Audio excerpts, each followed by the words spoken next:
नमस्कार, जनत की पुकार में आपका स्वागत है। दिल्ली में शुरू हुआ 43वां वनवासी वैचारिक क्रांति शिविर, विधायक कर्नेल ने किया उद्घाटन। राजधानी दिल्ली के रानीबाग स्थित आर्य समाज परिसर में 29 मई से 43वें वनवासी वैचारिक क्रांति शिविर का शुभारंभ हो गया है। अखिल भारतीय दयानंद सेवाश्रम संघ द्वारा आयोजित यह 10 दिवसीय शिविर 7 जून तक चलेगा, जिसमें देश के 14 राज्यों के वनवासी और आदिवासी क्षेत्रों से आए सैकड़ों युवक युवतियां भाग ले रहे हैं। शिविर के उद्घाटन समारोह में क्षेत्रीय विधायक कर्नेल सिंह मुख्य अतिथि के रूप में शामिल हुए, जहां पुष्प वर्षा कर उनका भव्य स्वागत किया गया। दीप प्रज्वलित कर कार्यक्रम की शुरुआत की गई। इस दौरान बड़ी संख्या में बच्चे और युवा उपस्थित रहे।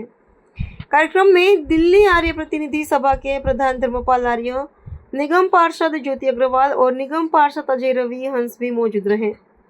कार्यक्रम को विनय आर्य का आशीर्वाद प्राप्त हुआ। इस खास मौके पर हमारे मुख्य संपादक आर.के. जायसवाल ने विधायक कर्नेल सिंह सहित संघ के महामंत्री जोगिंदर खट्टर से भी बातचीत की। सुन लीजिए।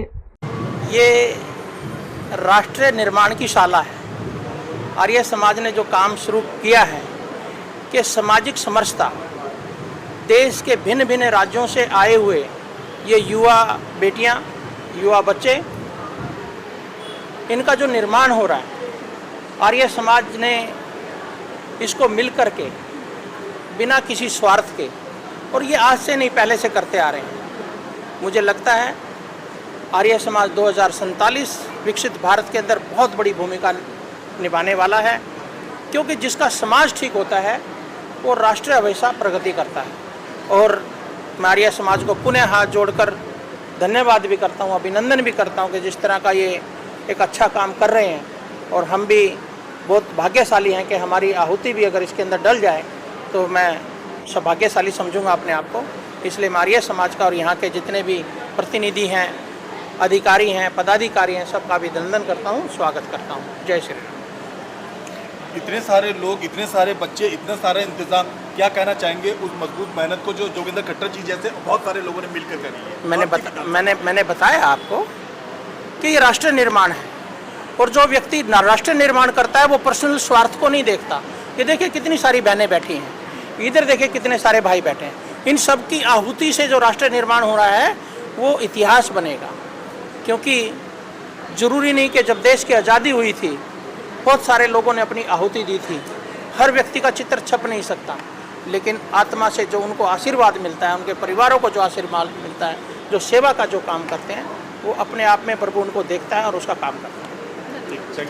लगभग 10 वर्षों से लगातार आ रहे हो। ये हमारे बच्चे 43वां वैचारिक क्रांति शिविर है हमारा, और पिछले 43 वर्षों से ही झारखंड, मध्य प्रदेश, उड़ीसा, छत्तीसगढ़, असम, नागालैंड, त्रिपुरा, राजस्थान, उत्तर प्रदेश इत्यादि क्षेत्रों से 13 राज्यों से ये बच्चे, लगभग 250 बच्चे यहाँ पर उपस्थित हैं इस समय। तो इन बच्चों को, हमारा उद्देश्य मेन ये होता है कि इन बच्चों को बुला करके विचारों के माध्यम से इनके विचार शुद्ध कर दिए जाएं। यदि तो शायद ये आतंकवाद नाम की चीज जो है वो उन क्षेत्रों में ना बचे। तो यही हमारा प्रयास है कि उन क्षेत्रों में जिस प्रकार से आतंकवाद सिर उठा रहा है या धर्मांतरण का काम जोरों पर है, तो हम लोग इनके इतनी शिक्षा देने का प्रयास करते हैं कि अपना अच्छा बुरा समझ सके, समझ सके। और इसके साथ साथ जिन क्षेत्रों में, उन्हीं क्षेत्रों में हमारे विद्यालय भी चलते हैं, छात्रावास भी चलते हैं, कौशल विकास कार्य भी होते हैं।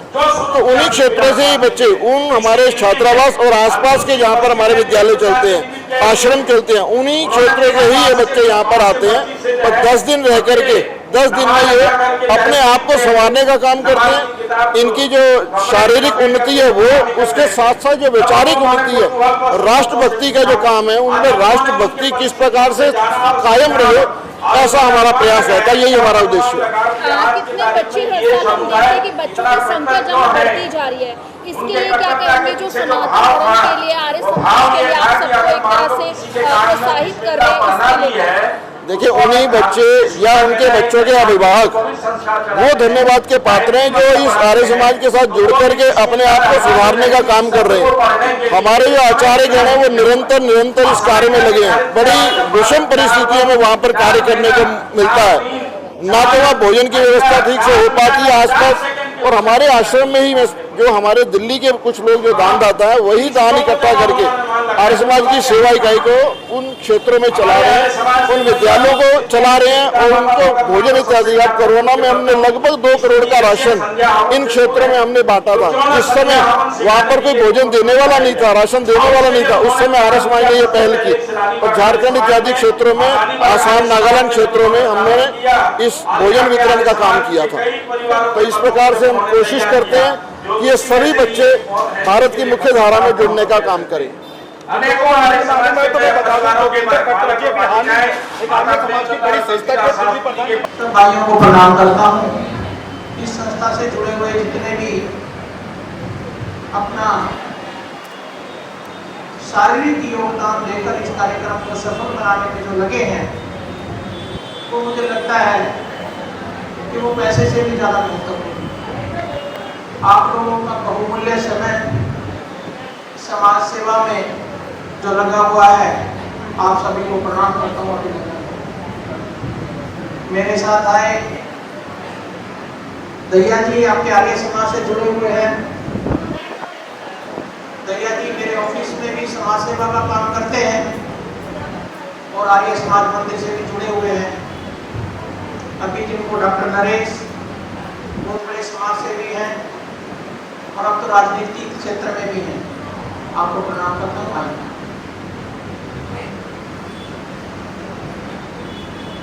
रविंद्र यादव जी हमारे बीच में, पत्रकार भाई जयसवाल जी, आप सभी का बहुत बहुत अभिनंदन, बहुत बहुत स्वागत है। यहाँ मेरे सामने जितने बच्चे बैठे हैं, जो हिंदी बोल सकते हैं वो हाथ उठाएं। हिंदी जो बोल सकते हैं, जिनको हिंदी समझ आती है और हिंदी बोल सकते हैं। तकरीबन सभी बच्चों को हिंदी आती है। रख लीजिए, हाथ नीचे कर लीजिए। कोई ऐसे बच्चे हैं जिनको हिंदी नहीं आती है? सभी बच्चों को हिंदी आती है, बहुत अच्छी बात है। आप हमारे 13 राज्यों से आए हुए सभी बच्चे, विद्यार्थी हमारे मेहमान हैं। आप हमारी विधानसभा में आए हैं। आप सभी का हृदय की गहराई से मैं सभी बच्चों का स्वागत करता हूं मेरी विधानसभा में।